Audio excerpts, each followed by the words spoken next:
Fantastic. Well, hopefully you've all had opportunity to familiarise yourself with whale sharks. Otherwise, there is plenty more opportunity to improve your life choices this week, so that's great.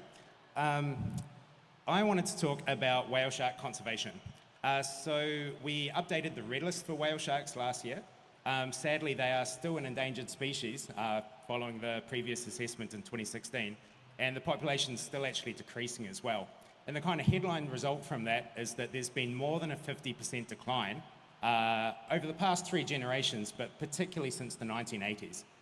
And in the 1980s was the start of some large commercial fisheries for whale sharks in the Indo-Pacific. Sadly, those fisheries pretty much ran out of whale sharks to catch quite quickly. There was also some amazing conservation efforts to close those fisheries down. But we're in a situation now where we've got a heavily reduced population of whale sharks, and we've still got quite a few active and emerging threats, which is either causing continuing decline or slowing down the recovery. Now, whale sharks are a widely distributed species. They just like seawater over about 22 degrees Celsius. But there's been several genetic studies done on the species now, and there's been a pretty consistent demarcation between the Atlantic and Indo-Pacific populations. So for the red list, we were able to subdivide the subpopulation assessments, and looking first at the Atlantic, we estimate based on habitat modelling and effective population size and a fair bit of guesswork that there's about 25% of the global population in the Atlantic. And one of the issues we've got over there is that we haven't got much in the way of trend information. So we've got some shorter term stuff, we've got some unpublished stuff, but the only kind of long-term, broad-scale time series is from the Eastern Atlantic from tuna fisheries observers. So it's hard to get a handle on what's actually going on with the whale shark populations over there. But in terms of threats, we do know there's a big risk of ship strikes. So there's large whale shark populations, aggregations feeding on the surface in the Gulf of Mexico and off the Yucatan Peninsula, and that's very close to some large shipping routes. So we see a lot of ship strikes on whale sharks, and that's kind of the core conservation threat that we know about as well. And then we've just got to learn more about what's going on in the Atlantic. So switching over to the Indo-Pacific, where the other 75% or so of the whale sharks live, that's where the large target commercial fisheries have taken place. So we estimate there's been over a 65% decline in whale shark populations over that area. The problem is that it's really big. So we kind of did a bit of a straw man assessment for the green status in 2021 to sort of, based on what we know about whale shark population connectivity and also like sort of reasonable management units, we kind of straw manned it into 4 different spatial units for assessment. So starting with the Western Indian Ocean, we have some of the better trend data from that region. We've got broad-scale Mozambique Channel data from tuna fisheries observers, which has shown a steep decline in whale shark sightings to the mid-2000s. And that's about when we started work in the Inhambane province of Mozambique. And we've seen an 89% decline in sightings over there, and also a 99% decline in the number of large 7-metre plus whale sharks that are being seen. So it's been a really steep decline. And the main conservation threat we've been able to identify over there is accidental catch in particularly coastal gill nets. So that's what we're trying to work on now. But we really need to get a better understanding of like what are the drivers of such a substantial decline, because it's not super obvious to us at the moment. So we're working on what we can see, and we're trying to identify what else might be causing that decline. Moving north to the Arabian Sea, again, we have a real shortage of long-term population trend from that information. There was a large fishery for whale sharks in Western India, and then there's sort of shorter-term stuff from other locations. But the Arabian Sea is a particularly high threat environment for whale sharks. Again, we have a big problem with ship strike risk over there.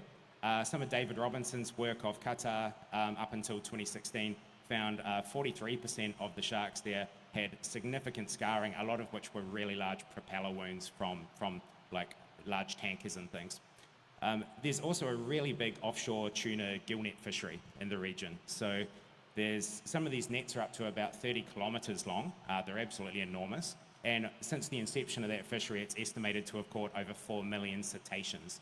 So we don't know too much about its effects on whale sharks, but we suspect it's going to be significant as well. Moving across the Asia Pacific, that's where a lot of the large fisheries for whale sharks have taken place in southern China, Taiwan, and the Philippines. And I think we've got a real shifting baselines problem over here, in that most of the trend information we have is from quite recent, so we haven't necessarily captured that steep decline from fisheries. We have got a broad-scale tuna observer data set, again, from the Western Central Pacific, which has shown a broad decline through the Western Central Pacific. And this is also a high threat environment. We really need to quantify just how many sharks are still getting caught. There was a really good interview-based study done off the southern Chinese coast that was published in 2023, and they estimated there was still 540 whale sharks getting caught annually along that coast. And we're talking about a species where the largest aggregations we know about are maybe just over 2,000 individuals. So it's a pretty substantial number for whale sharks. And also, in terms of those offshore tuna net fisheries again, we've got over 280,000 gill net boats operating out of Indonesia alone, which also probably affecting whale sharks quite a lot. So finally, across the Eastern Pacific, one of the kind of open questions about this sort of region is how much it's been affected by those big fisheries elsewhere in the Pacific Ocean. There has been some broad-scale declines, again from tuna observer data, and then there's sort of shorter-term sighting data. So in terms of threats over there, we do know that there's large gillnet fisheries off Peru. There's over 100,000 kilometres of gillnets being set each year over there. They've got a high catch of mobulids, and there's also a lot of entanglement with cetaceans, so again, probably affecting whale sharks. Cool. So I wanted to sort of summarise, basically we know a lot about juvenile male-dominated feeding aggregations for whale sharks, and the less positive way to say that would be we don't really know where the babies are, we don't really know where the adults are, and we don't actually really know where the females are. So there are still quite a few open questions, so if you're interested in whale shark research, I would highly encourage you to get on board, because we've got lots to do. We really need more long-term trend information, and particularly trying to get some of this broader scale stuff. So whale sharks are highly mobile, and it's really hard for us to ascertain, if we're seeing an increase or decrease at a particular site, how that might relate to environmental change or threats over a broader scale to see how that's affecting the broader population.